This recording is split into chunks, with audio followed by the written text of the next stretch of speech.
Knowing time is of the essence before the cycle finishes, General Shaw implements Operation Neibolt. At the end of episode 4, Dick Hallorann used his powers to find the location of the pillars, at least where to start. The well under the Neibolt house that leads to the sewers we saw in It chapters 1 and 2. The house looks pretty much the same as it did in 1988 with the Losers Club. It was built in the late 19th, early 20th centuries by railroad workers, but has since been abandoned. The army makes its way into the sewers, among them Leroy Hanlon, Taniel, and Dick Hallorann. Dick has already been in these sewers, well, at least telepathically when he was transported to Pennywise's lair in episode 3. Now he's here for real, and he's about to experience his most visceral vision yet. It doesn't take long for Galoo to do his work, pulling Dick under the water into a vision we saw glimpses of last episode. There he sees his grandmother, who we saw previously floating in Pennywise's chamber and in the background of the forest. We know from The Shining she also shared Dick's telepathic abilities,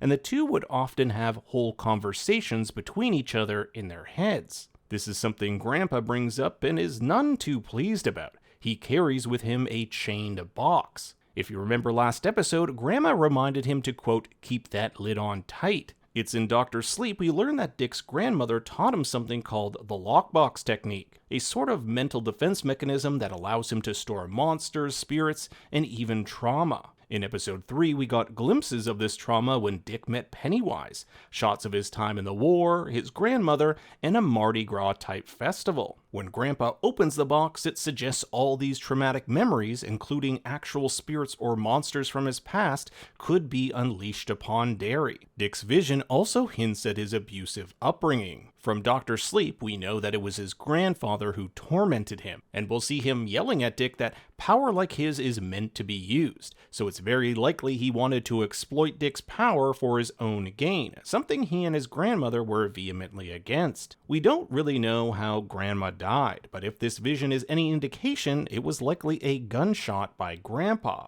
Also, I've never heard of anyone use the phrase sphincter of your soul. Absolutely diabolical. In the final shot of the episode, we'll see the box been opened. His traumas have been released, but we also see this pool of blood. Is that his grandma's, or did he wind up killing his grandfather? The last we see Dick, he emerges from the sewers to see Russo's zombie-like body. We've already seen the ghosts of Teddy and Susie manifest back in Derry, so expect even more in the episodes to come. Thanks for watching, make sure to leave a like, and if you want the full video, check out the Think Story YouTube channel. You're goddamn right.